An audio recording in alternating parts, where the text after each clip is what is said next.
John Matthews gripped the polished wooden railing of the courtroom gallery, his knuckles white with tension. The familiar scent of lemon-scented polish and anxiety filled the air as he watched his ex-wife Lisa Henderson glide into the room. She carried herself with the same self-assured elegance that had once attracted him, now wearing it like armor as she took her seat across the aisle. Their eyes met briefly before she looked away, that familiar dismissive gesture making his jaw clench. They were here for one reason: the custody of their 6-year-old son, Kevin. This wasn't about negotiating weekend visits or splitting holidays. John wanted full custody, and his reasons went far deeper than lingering bitterness from their divorce. Over the past 2 years, he documented Lisa's growing indifference toward their son, the missed parent-teacher conferences, the forgotten doctor's appointments, the way Kevin's voice would waver when he called for mommy and received only silence in return. But proving parental negligence was like trying to capture smoke. The evidence always seemed to slip through his fingers. The morning proceedings followed a familiar pattern. John's attorney presented a parade of character witnesses. Kevin's first-grade teacher praising his involvement in school activities, neighbors testifying about weekend baseball practices in the backyard, even Kevin's pediatrician noting John's consistent presence at medical appointments. Yet Lisa's lawyer, a sharp-suited woman with a sharper tongue, skillfully reframed each testimony. Under her questioning, John's dedication became obsession, his concerns transformed into paranoia, and Lisa emerged as a modern mother struggling against an unsupportive ex-husband. "Your Honor," Lisa's attorney argued, "Mr. Matthews' pursuit of full custody is nothing more than an attempt to punish my client for ending their marriage. Ms. Henderson is a loving mother, adapting to the challenges of single parenthood while building a career. Should she be penalized for refusing to conform to Mr. Matthews' outdated expectations?" John watched the judge's expression grow increasingly skeptical of his case. His hands trembled as he scribbled a note to his attorney. "This isn't happening. We need to do something." Then came the moment that shattered his world. From the public gallery behind him, a familiar voice called out, "Your Honor, I'd like to testify." John's heart stuttered to a stop. His mother, Margaret Matthews, the woman who'd helped raise Kevin since birth, was walking toward the witness stand. He hadn't even noticed her in the courtroom. Their eyes met briefly as she passed, but she looked away, her face a mask of determination he'd never seen before. "Mom," John's voice cracked. "What are you doing?" His attorney placed a restraining hand on his arm as Margaret was sworn in. The courtroom fell silent as his mother, the woman who'd always been his strongest supporter, began to speak. "Kevin needs both his parents," Margaret testified, her voice clear and steady. "While my son is a wonderful father, I've seen how much Kevin loves his mother. No child should grow up without that maternal bond." She paused, then delivered the words that felt like a physical blow. "I'd like to offer my help to Lisa in caring for Kevin. As his grandmother, I can assist with his daily routine and ensure he has the stability and support he needs in both homes." The blood drained from John's face as he watched Lisa's triumphant smile grow. His own mother was not only advocating for shared custody, but offering to help Lisa?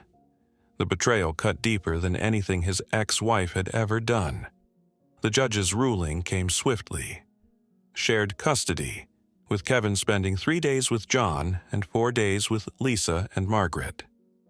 John remained seated long after the courtroom emptied, his mother's testimony playing on endless loop in his mind.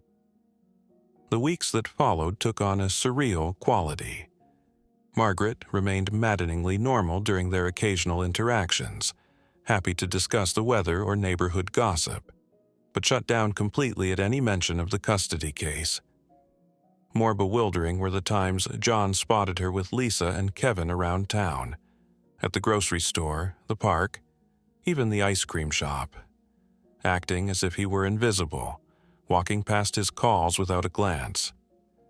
Then came the letter from his attorney's office, marked urgent in bold red letters. John arrived at the law office expecting another blow to his already battered hopes, only to find his mother sitting beside his lawyer's desk. Before he could voice the anger that had been building for weeks, his attorney turned his computer monitor around, revealing dozens of video thumbnails. "Your mother," the lawyer began with a satisfied smile, "has been our secret weapon all along." The truth emerged like the final pieces of a puzzle he hadn't known he was solving. During the trial, when it became clear they were losing, John's attorney and Margaret had devised an audacious plan. By seemingly betraying John and gaining Lisa's trust, Margaret had secured unrestricted access to Lisa's home. There, she methodically documented everything. Lisa leaving Kevin alone for hours while meeting friends, ignoring his calls for help with homework, neglecting his dinner while she chatted on the phone, the growing collection of empty wine bottles by the recycling bin.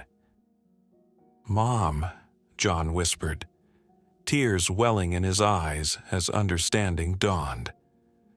"You endured all my anger, my accusations, just to help us?"